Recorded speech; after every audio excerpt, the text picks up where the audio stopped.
16岁的风尘女子被富家老爷看中，带回了家。老爷有心想纳姑娘为妾，但为了维护大善人的名声，一直将她当作丫鬟养在身边。可姑娘长得太过漂亮，让周围的男人都蠢蠢欲动。九爷觉得是时候给她个名分了。你告诉我，你是愿意做我的女儿呢，你还是……九爷虽没有明说，但小云心里也知道，她作为一个被买回来的丫鬟，又哪有选择的权利？九爷见她一副不情愿的样子，于是就没有再逼迫，想等过段时间再说。谁知在等待的这段时间里，竟被自己的二儿子捷足先登了。也正因为如此，日后将会酿就一桩悲剧。赵九爷是天津有头有脸的富商，靠着灵活的经商头脑，他积攒下了一份赫赫家业，同时又顺手花点小钱，获得了一个大善人的头衔。可即便再富足，他依旧压制不住心中的那团欲火。这天在跟朋友喝茶时，听说青银楼最近来了个小厨，人长得沉鱼落雁，清秀可人。九爷顿时动了心，最终在狐朋狗友的怂恿下，他来到了烟花柳巷之地。几人刚一入座，老鸨就带了个16、17岁的姑娘上来。老鸨知道九爷不差钱，于是让小云好好伺候他。小云，去好好伺候爷，坐九爷腿上去。不用，坐这儿就行。九爷也是头一次来这种地方，他见小云胆小拘束，于是便主动寻找话题。你今年多大了？16。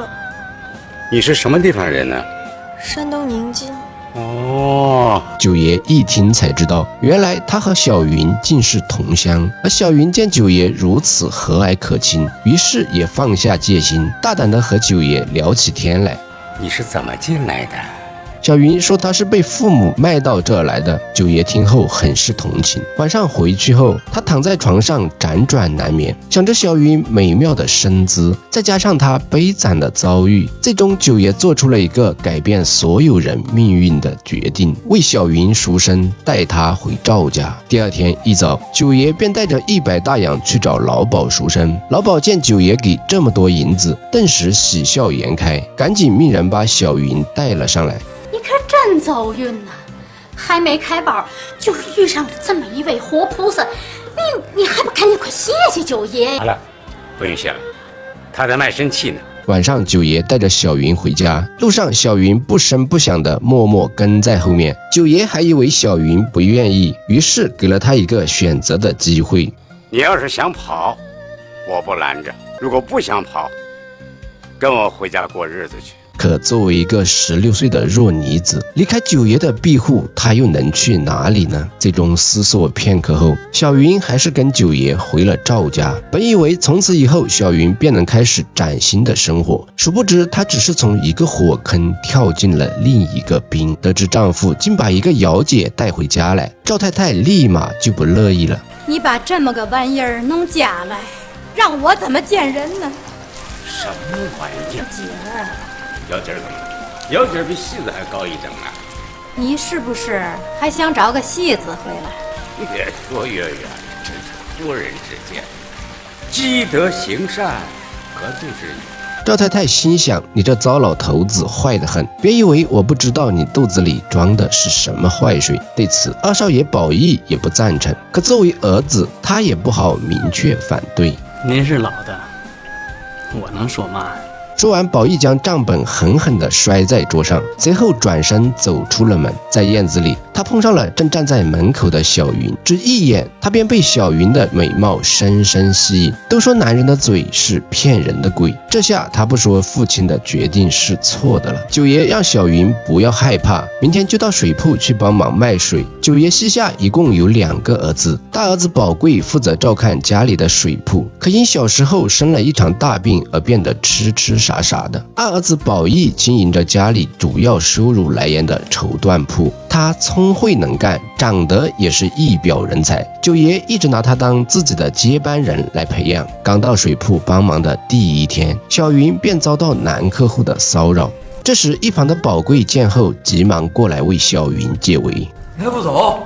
着嘛急了？要求不行吗？不行，是我的，这儿我还就不走了。不信，咱问问他，他要是你的，我就走。宝贵气的就要动手，还好被另一个客人拦住。可没想到，等男人走后，劝架的客人又一脸猥琐地摸上了小云的手。九爷听说水铺后的事情后，劝小云不要害怕，以后有自己为她撑腰。接着他给小云买了个糖葫芦哄她开心。看着小云害羞的模样，九爷心里美极了，他十分享受这种被人依赖的感觉。自从小云来后，九爷一下子感觉自己年轻了许多，甚至都在乎头上的白发了。这天，九爷亲自到家里的绸缎铺给小云做了一身新衣服。穿上新衣的小云更显妖娆，九爷看后不觉连连感叹：真漂亮。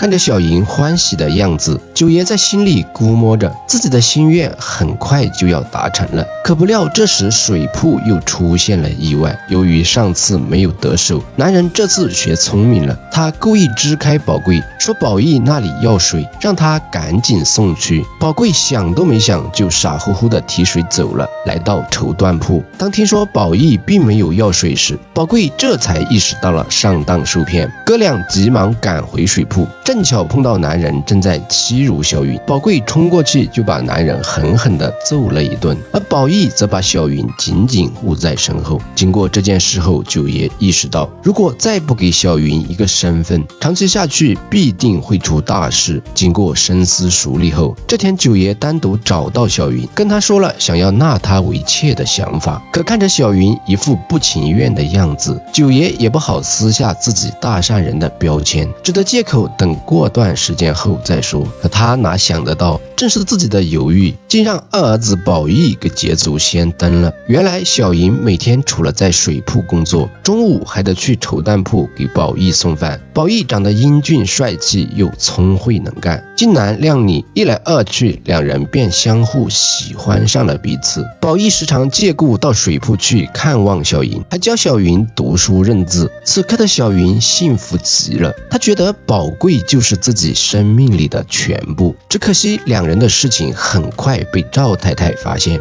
你看看你做这些好事儿，做的善事儿，弄得家里老的小的都跟丢了魂似的。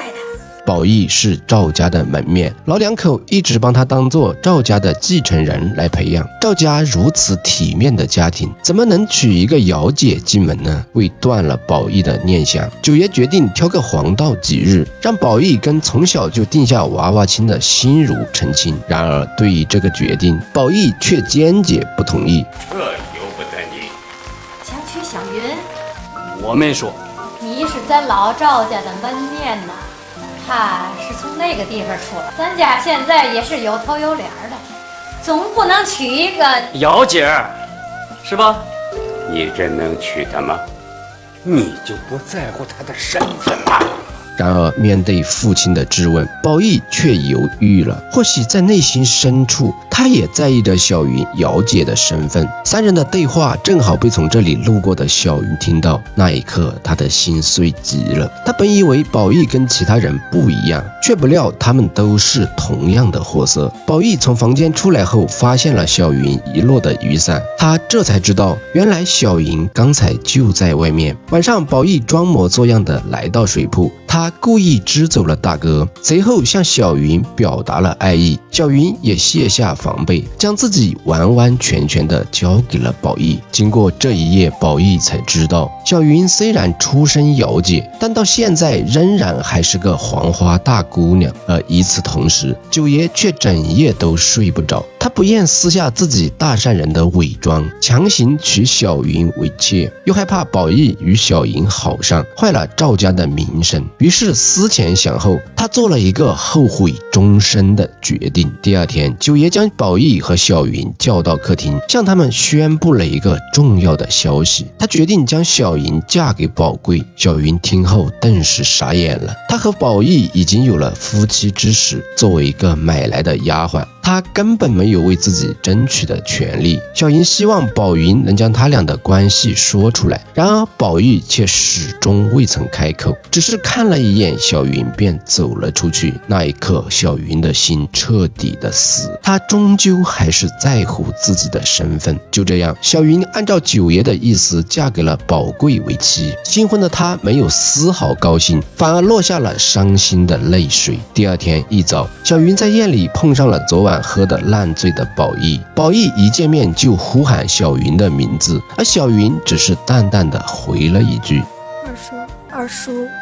宝玉对自己的懦弱和无情羞愧不已，他转身跑回了自己的房间，而小云此时也是身心无力，自己就像一件物品，无论怎么努力，却始终逃不出主人为他画的圈。不久后，按照九爷的安排，宝玉与门当户对的心如结了婚。可新婚当晚，宝玉却对新娘子不管不顾，任由她坐在那里发脾气。而隔壁房间的宝贵痛快完后，躺在床上呼呼大睡，小云则躲在角落里无声哭泣。新婚后第二天，新媳妇要给家里人敬早茶，九爷和赵夫人都按礼仪走完了流程，可轮到小云这里时，她却迟迟不愿接茶，甚至还让茶杯掉到了地上。看着两人的神情，心如立马就察觉到了不对劲。她为人泼辣，从不吃亏，人送外号小坐地炮。回屋去的心如立马就开始跟宝玉大吵大闹，而宝玉无奈只得到绸缎铺去躲清静。只可惜他躲得了今天，却躲不过明天。该面对的迟早还是要面对。由于宝贵精力旺盛，每天晚上将小云折磨得体无完肤。宝玉见状，不顾妻子的阻拦，拿着衣服到院子里安慰小云，结果臭坛子立马就打翻了。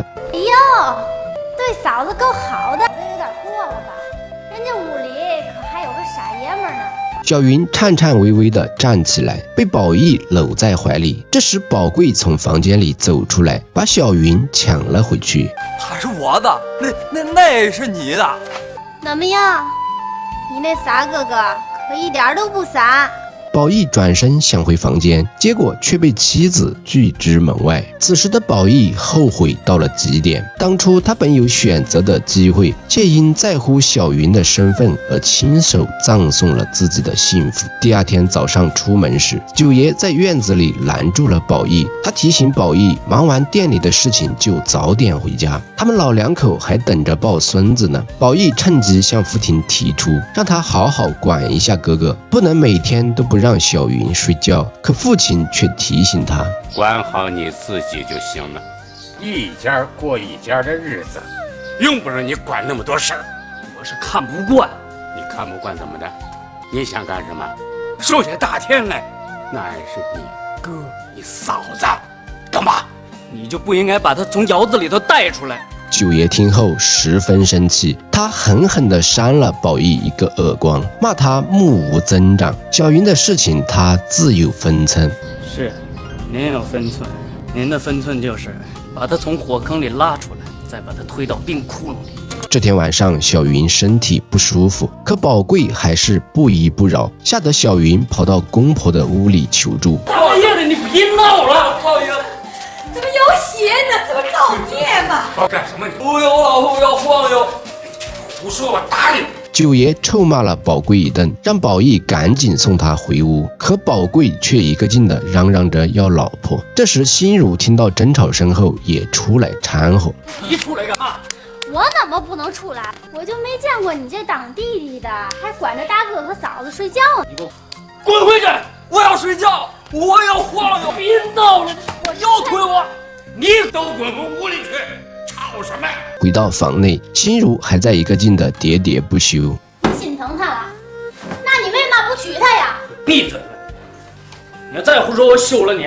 第二天早上，宝玉气冲冲地准备出门，却在院子里碰见了出来倒水的小云，两人四目相对，含情脉脉。这一幕被主屋的九爷看到，他把小云叫到了跟前，提醒他要认清自己的身份。现在他已经是宝贵的妻子，不该再有其他的想法，而应该和宝贵好好的过日子。小云承诺一定会谨遵教诲。第二天，他到宝玉的绸缎铺去换衣服。小云，你身体好些了吗？好多了，多谢二叔关心。宝义一听这声二叔就觉得特别别扭，让小云叫他名字。那我叫你什么？你们赵家能给我一个容身之所，我已经很感激了。小云，我知道我对不起你，可是你误会了，我是来还你衣服的。小云，你还是喊我嫂子吧。晚上，宝贵让小云坐到床上，说要给她洗脚。其实宝贵除了精力旺盛一点，正常的时候还是对小云挺不错的。宝义意识到小云对自己彻底死心后，想以进货的名义到外面去散散心。出门之前，心如想跟宝义生个孩子，以此来稳固家里的地位，可没想到却遭到宝义的拒绝。我看你是要跟姚姐私奔哟，还不言语了。那姚姐有嘛好的？让你们全家的老爷们儿都争来争去的，怎么了？你还想打我是怎么了？有本事呀，你打呀！对于这样的要求，宝义也是毫无疑问地成全了他。意识到自己的身体越来越差，九爷害怕自己撑不到宝义从苏州进货回来，于是这天晚上，他把一家人召集到一块儿，想要宣布一下家产分配情况。宝义头脑灵活，人也踏实，以后绸缎铺的生意就由他来经营。宝贵则继续管理家里的水铺，但考虑到水铺的生意太小，再加上宝贵的脑子不好用，以后年底宝义得拿出绸缎铺30%的收入来补贴宝贵家。可这下心如不乐意了，他认为家里吃了亏，想让宝义出来说句话，可宝义却让他闭嘴。哟，你是心疼那个婊子了吧？住嘴！不让我说，你们全家人都心知肚明的，不让我说。这是你这个做媳妇该说的话吗？那我倒要问问了，你们这一家子当着我这个做媳妇的做的，都是该做的吗？我是混账，我也没像你们一家子都护着那个从窑子里弄出来的臭货。你说谁呢？这屋子里还有谁是姚姐？小云委屈地跑了出去，而宝义则生气地狠狠扇了心如一个耳光。他本想跑出去安慰小云，却被父亲及时拦住。宝义，放着自己的媳妇儿不管，别的是你该管的吗？宝义没办法，只得拉心如回了房间，而宝贵则拉着赵太太一个劲地询问：谁是姚姐？宝义再也受不了心如，他拎着包就要出门，说今晚去绸缎铺睡，明天一早就去苏州。临走前，他去找大哥告别，却发现只有小云一个人在房间里哭泣。宝义安慰小云不要难过，心如刚才都是瞎说的。你也当我是姚姐吧？不，没有。我告诉你，我是姚姐。接着小云脱下衣服，露出背后象征姚姐身份的刺青给宝义看。宝义心碎极了，他冲过去紧紧抱着小云，随后决心带小云一起私奔。心如见状，怂恿宝贵到绸缎铺捉奸，果然一进门就看到两人在一起拉拉扯扯。宝贵想要拉走小云，可宝义却不同意。